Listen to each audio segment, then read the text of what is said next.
కష్టమైన ఇష్టమైన ఆ పయనం నాకెంతో ఇష్టం. కవిత. చిరు మందహాసం నన్ను పలకరిస్తే చాలు, గోముగ అమ్మ తినిపించే గోరుముద్దలు, ఆ మెడను చుట్టి దాగుడు మూతలాడే నా లేలేత చేతులు, బుడిబుడి రాగాలతో మారాం చేసే నన్ను బుజ్జగిస్తూ బడిని దిగబెట్టే ప్రియమైన నాన్న ప్రేమ చూపులు, కనుల ముందు కదలాడి నిద్రాణమైపోయిన నా బాల్యం నన్ను తట్టి మేల్కొల్పుతుంది. అదిగో ఆ క్షణాన కావాలంటుంది నా మనసు మరలా నా పసితనం.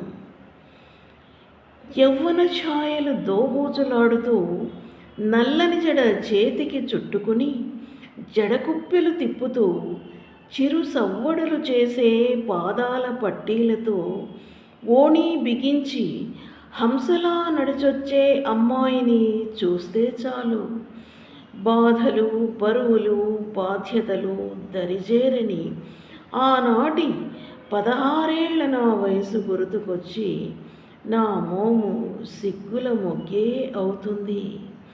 అదిగో అప్పుడే మళ్ళీ కావాలంటుంది నా మది జారిపోయిన ఆనాటి నా సోయగాన్ని.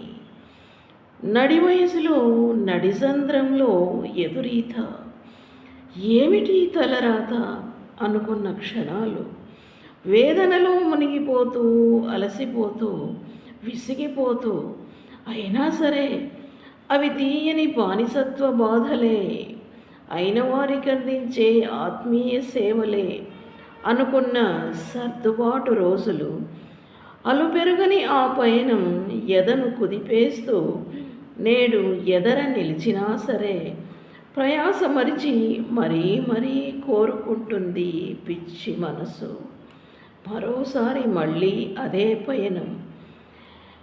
నేడు ముదిమి మీద పడి మన అనుకున్నదంతా మాయమైపోయి గతాన్ని తిరగదోడితే చెక్కు చెదరని ఆ జ్ఞాపకాల దొంతరలు శిలాక్షరాలై సజీవంగా కదలాడుతూ మదిని అలసడి రేపుతూ ఏ చిట్టి తల్లి కంటబడినా, ఏ అందాల రాసి ఎదురైనా బాధ్యతల బరువుతో వంగిపోయి నడయాడే ఓ అమ్మ నా వంక చూసినా, అదిగో మళ్ళీ నా మది కోరుకుంటుంది మరీ మరీ తిరిగి రాలేని నా గతాన్ని నాకు తిరిగి ఇవ్వమని.